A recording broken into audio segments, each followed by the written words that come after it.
does have the constitutional right to pardon.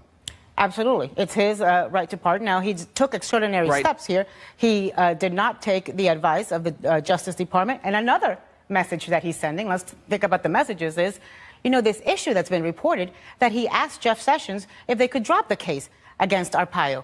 That is bone-chilling. And let us remember that James Comey told us exactly the same thing. So I suspect that Mueller might be wondering right now on the abuse of power issue and what is going on with that. Because this is now the second time that we are hearing Donald Trump has abused power by trying to drop prosecution investigation against his political allies. How is asking a question of your cabinet an abuse of power and doing what they tell you that you should do? That's not an abuse of power. That's simply an inquiry. How is that something that he's done wrong? Listen, Donald Trump does not do simple inquiries. James Comey did not project it as a simple inquiry. We don't know what happened with Jeff Sessions, but I'm pretty sure somebody's going to ask. Governor Granholm, you're a former Attorney General. What do you make of it all? Yeah, no, I mean, you don't breach the wall of justice like that. You don't. I mean, by asking honestly, a question.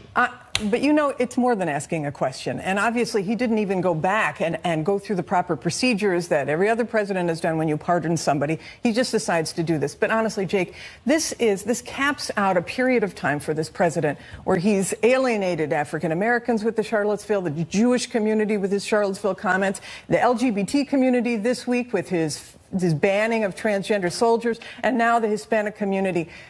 Today, Joe Biden came out with a article in The Atlantic saying this is about the soul of our nation. John Danforth, when he penned his op-ed this week, former Republican senator saying from Missouri, essentially the same thing. This is about the soul he was talking about of the Republican Party.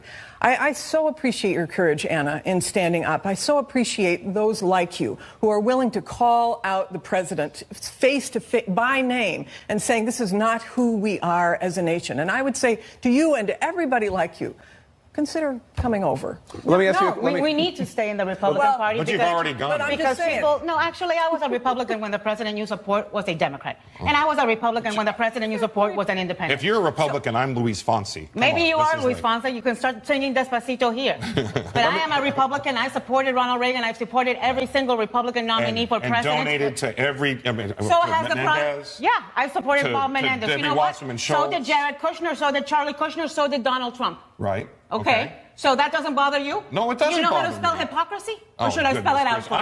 I'm just telling you that what all this charge of racism against Donald Trump supported Nancy Pelosi. Donald Trump had Hillary Clinton at his wedding. Donald Trump had Bill Clinton at his wedding. And you're going to accuse me? I'm just telling you, you don't represent the Republican view. No, anymore. I haven't for quite some time. I proudly do not represent the Trumpist view. And Donald Trump is not a Republican. Let me ask another question about this. President. Let me ask this question about the Arpaio pardon. Because people are looking at it, Democrats and Republicans, and saying there's more to this than just an Arpaio pardon. There's a guy on the internet and has a blog, Don